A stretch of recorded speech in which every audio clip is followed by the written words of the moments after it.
hari ini kita akan membahas mengenai permasalahan otonomi daerah dan juga solusinya. Penasaran kan dengan videonya? Yuk tonton sampai selesai.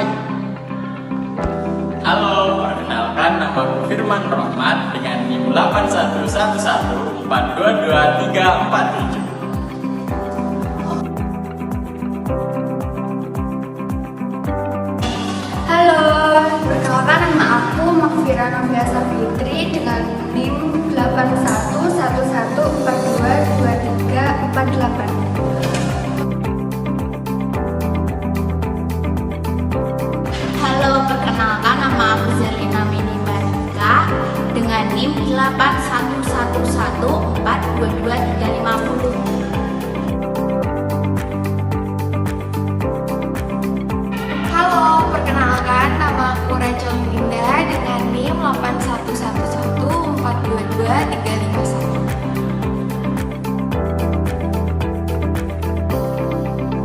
Halo semuanya, perkenalkan nama saya Muhammad Arya dengan NIM 81114222353. Pemerintah berencana membuka kembali seleksi calon aparatur sipil negara atau CASN 2024, baik CPNS maupun P3K.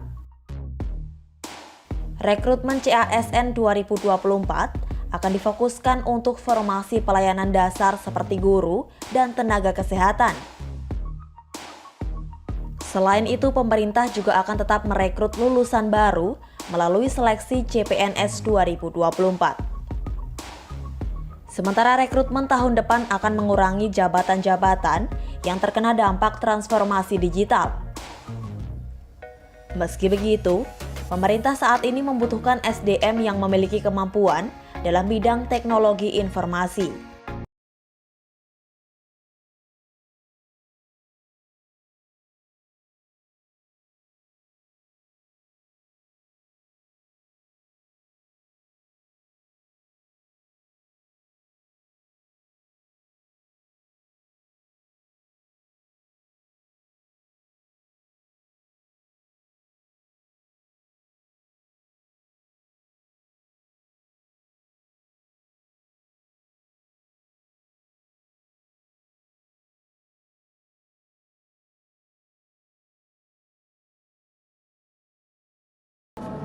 Rekrutmen CPNS atau calon pegawai negeri sipil merupakan momen yang ditunggu hampir seluruh masyarakat Indonesia. Hal ini dikarenakan PNS merupakan pekerjaan yang menjanjikan bagi masyarakat Indonesia. Banyaknya antusias masyarakat dalam mendaftar CPNS menyebabkan pemerintah membuat ketentuan khusus dalam rekrutmen CPNS ini.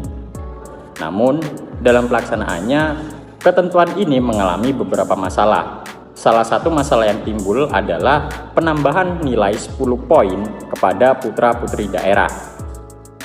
Penambahan poin ini berdasarkan pada Peraturan Menteri Pan-RB nomor 36 tahun 2018 yang mengatakan bahwasanya putra-putri daerah yang mendaftar pada instansi daerah yang masuk dalam kategori terluar, tertinggal, terpencil, dan juga tidak diminati berdasarkan data Kemendikbud, Kementerian Kesehatan, dan Kementerian Agama akan ditambahkan poin sebanyak 10.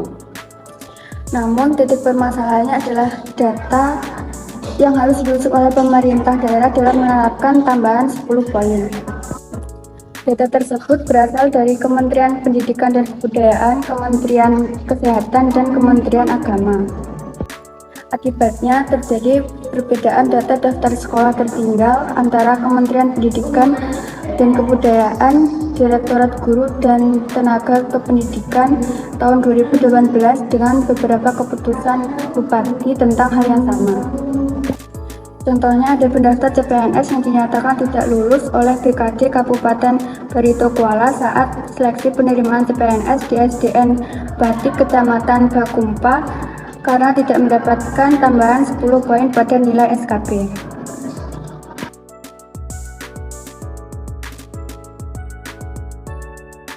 Untuk mengatasi permasalahan terkait tarik-menarik kewenangan antara pemerintah pusat dan daerah dalam hal penerimaan CPNS, berikut beberapa solusi yang dapat diterapkan.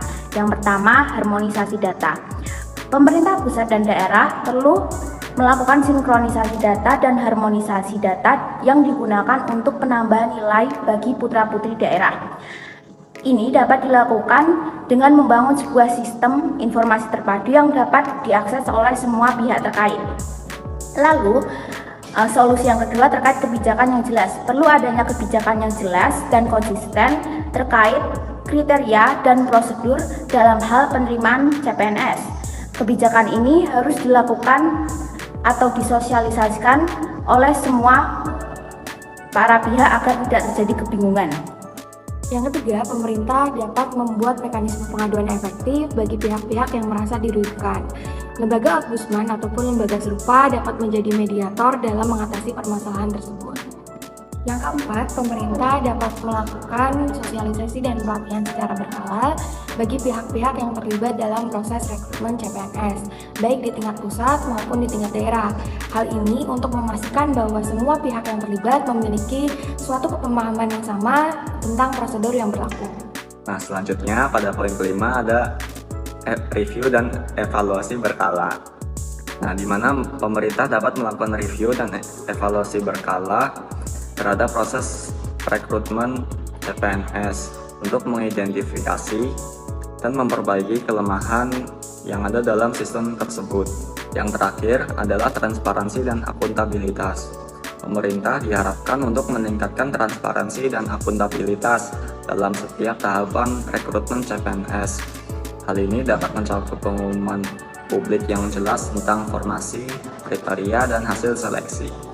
Nah, dengan menerapkan solusi-solusi tersebut, diharapkan dapat mengurangi permasalahan dalam tarik-menarik kewenangan antara pemerintah pusat dengan pemerintah daerah, serta meningkatkan keadilan dan transparansi dalam rekrutmen CPNS.